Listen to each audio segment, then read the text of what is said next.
Rice TV, सच सबसे आगे। दोस्तों, मैं अब्बास हफीज हूं। भारत को लेकर एक बहुत ही शर्मनाक घटना घटी है अंतर्राष्ट्रीय स्तर पर, जो हम सब के लिए चिंता का विषय होना चाहिए, जो एक बहुत ही गंभीर बात है। आपको जान के हैरानी होगी, आप दंग रह जाएंगे, चौंक जाएंगे। और वो लोग जो कहते थे कि विदेश में मोदी सरकार के आने के बाद भारत का डंका बज रहा है, उनको भी झटका लगेगा। क्या आपको मालूम है, अमेरिका ने हमारे देश के लिए ट्रैवल एडवाइजरी जारी की है। अमेरिका ने अपने लोगों से कहा है, अपने नागरिकों से कहा है, अमेरिका की सरकार ने, कि भारत ट्रैवल करने से बचें, भारत की यात्रा करने से बचें। और उससे ज़्यादा गंभीर बात यह है कि डोनाल्ड ट्रंप सरकार ने हमारे देश भारत को सीरिया और पाकिस्तान जैसे देशों की श्रेणी में रखा है यात्रा करने के लिए। चलिए मैं आपको पढ़ के सुनाता हूं और इससे जुड़ी बातें बताऊंगा कि आखिर ऐसा क्यों हुआ है, क्योंकि मीडिया में हमारी तो ये चर्चा होगी नहीं, मीडिया तो आपको बताएगा नहीं कि ऐसा क्यों हुआ है और कैसे भाजपा सरकार और साहेब इसके जिम्मेदार हैं। सबसे पहले तो आपको खबर पढ़ के सुनाता हूं। ये खबर न्यूज़ 18 ने छापी है। अमेरिका ने अपने नागरिकों को दी भारत न जाने की सलाह, पाकिस्तान सीरिया की श्रेणी में डाला। और आगे लिखा है, अमेरिका ने अप्रत्याशित कदम उठाते हुए अपने नागरिकों को भारत की यात्रा न करने की सलाह दी है और भारत को पाकिस्तान सीरिया के साथ यात्रा के लिए अति गंभीर श्रेणी में भी डाल दिया है। अब यहाँ पर लोगों को, बहुत से लोग कहेंगे कि भाई ये तो कोविड के चलते हुआ होगा, कोरोना के चलते। देखिए, एक बात बहुत समझने वाली है, अमेरिका का आंकड़ा हमसे बहुत ऊपर है। अमेरिका भारत से 2 स्टेप और आगे है, 1 नंबर पे चलता है। जितना वहाँ संक्रमण है दुनिया भर में कहीं नहीं है। ये मामला कोरोना को लेके इसलिए नहीं हो सकता। मैं इस खबर को आगे भी थोड़ा सा पढ़ के बताता हूँ, फिर इसकी वजहों पे चर्चा कर लेंगे, क्या चीज़ें इसके लिए जिम्मेदार हैं। इन्होंने आगे लिखा है, भारत अमेरिका की दोस्ती भले ही नए आयाम कायम कर रही हो, लेकिन ट्रंप प्रशासन ने एक बड़ा कदम उठाते हुए नागरिकों को भारत न आने की सलाह दी है। अमेरिका ने इस एडवाइजरी के लिए स्पष्ट वजह नहीं बताई है, वजह मैं बताऊंगा आपको आगे। लेकिन इस तरह की सलाह सिर्फ आतंकवाद, गृह युद्ध, संगठित अपराध और महामारी जैसे कारणों से दी जाती है। अमेरिका ने भारत की यात्रा के लिए रेटिंग 4 निर्धारित की है। बहुत ही शर्म की बात है दोस्तों, रेटिंग 4 निर्धारित की है। इतिहास में कभी नहीं हुआ होगा जो अब हो रहा है, लेकिन फिर भी गोदी मीडिया इस पर कोई बात नहीं करेगा, जिसे सबसे खराब मानी जाती है। देखिए आगे लिख भी रहे हैं, इसी रेटिंग में अमेरिका ने युद्धग्रस्त सीरिया, आतंकवाद के केंद्र पाकिस्तान, ईरान, इराक और यमन जैसे देशों को रखा हुआ है। साहिब ने हमारी हालत पाकिस्तान जैसी कर दी अंतर्राष्ट्रीय स्तर के ऊपर। ये अच्छी बात है या शर्मिंदगी की बात है, आपको खुद समझना होगा। हुक्मरानों को शर्म के मारे चुल्लू भर पानी में डूब मरना चाहिए आज इस कदम के बाद अमेरिका के।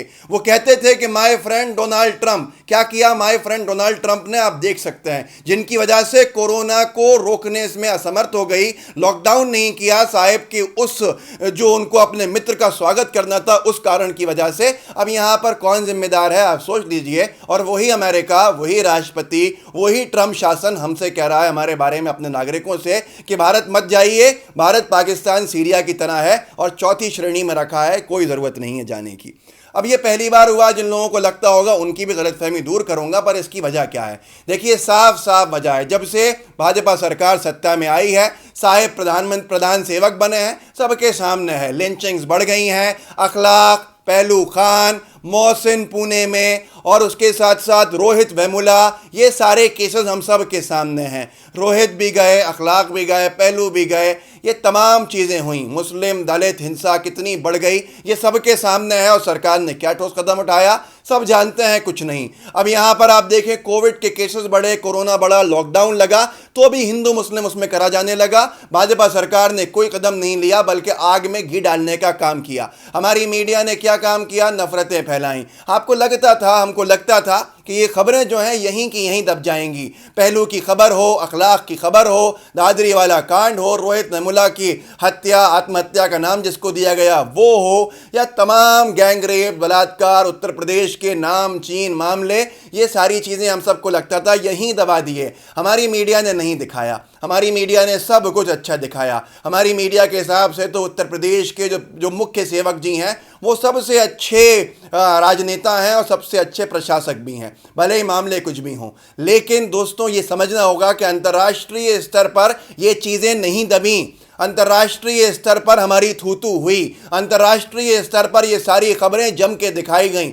जिनको ब्लॉक किया गया हमसे, वो पूरे अंतर्राष्ट्रीय स्तर पर हर देश में दिखाई जा रही थी। और आज उसका परिणाम है कि यूएस ने अपने जो नागरिक हैं उनसे कहा है, सीधा सीधा ब्लैकलिस्टिंग जैसा है कि सीधे सीधे कह दिया मत जाइए। ये चौथी श्रेणी ब्लैकलिस्टिंग जैसी ही होती है कि युद्धग्रस्त, आतंकवादग्रस्त और गृह युद्ध जैसी जगहों पे मत जाइए आप। तो ये हालत कभी इतिहास में कल्पना नहीं की थी किसी ने। बहुत से लोग सोच रहे होंगे पहली बार हुआ है, पहली बार नहीं हुआ है। इससे पहले भी साहेब के राज में ही एडवाइजरी जारी हुई थी जो यहाँ मीडिया ने दबा दी गई थी। सिर्फ एक अंग्रेजी अखबार में छपी थी ये खबर। मैं उस खबर को ये पढ़ के सुना देता हूँ, आपको सामने लगा देता हूँ। इंडिया टुडे ने खबर छापी थी और अपने ही ग्रुप के हिंदी जो प्लेटफॉर्म्स हैं उस पर नहीं चलाया शायद।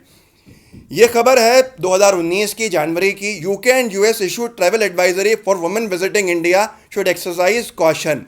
यूके, इंग्लैंड, ग्रेट ब्रिटेन और अमेरिका ने अपने जो महिलाएं हैं, जो उनकी महिला यात्री हैं, उनको एडवाइजरी जारी करके कहा था कि बहुत एहतियात बरतना, भारत जा रहे हैं, वो खतरे से खाली नहीं है, वहाँ पे हालात अच्छे नहीं हैं, वहाँ सेफ नहीं है, आप सुरक्षित नहीं हैं। ये सब चीज़ें 2014 के बाद इतनी ज़्यादा बढ़ गई जिसको आपको कभी दिखाया नहीं गया। दोस्तों ये कोई नई चीज़ नहीं है, 2-3 साल से हम इसका भुगतान अंतर्राष्ट्रीय स्तर पर कर रहे हैं, पर उफ नहीं करना है गोदी मीडिया को। मैं एक और ख़बर आपको सुनाता हूँ जिससे शायद आप इसको जोड़ सकें, क्योंकि बात गृह युद्ध की कही गई है यहाँ पर कि ऐसे देशों को रोका जाता है। रणदीप सिंह सुरजेवाला जी ने शेयर भी किया था 18 अगस्त को ये ट्वीट, जो यूएन की एक एजेंसी का था, जिसमें आप देख सकते हैं एजेंसी ने ट्वीट किया था, जो दुनिया भर में आर्म्ड कन्फ्लिक्ट एरियाज होते हैं, जो गृह युद्ध टाइप जो इलाके हैं, वहाँ के जो होते हैं जहाँ नागरिक परेशान होते हैं, सिविलियंस परेशान होते हैं।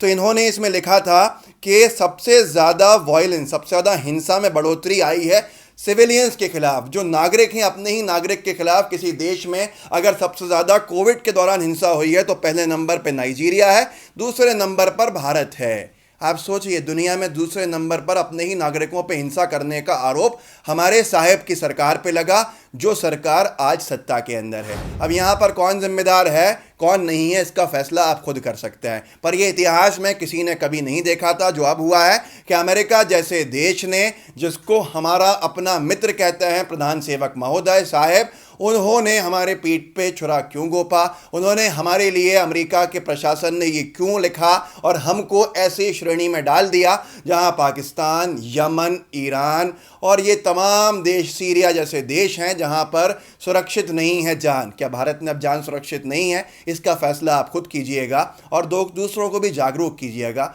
ये चिंता का विषय है, क्योंकि इस भारत को 70 साल में एक मजबूत छवि वाला देश बनाया है सरकारों ने, जिसको ख़त्म करने के ऊपर साहिब और उनकी सरकार है, जो बहुत ही चिंताजनक है। इस वीडियो को आगे बढ़ाइए, इसको शेयर कीजिए ताकि लोग और जागरूक हों। हमारे नए चैनल LTV को ज़रूर सब्सक्राइब कीजिएगा, डिस्क्रिप्शन बॉक्स में लिंक है, और लाइव टीवी का बेल आइकन दबाइए। जय हिंद, जय भारत।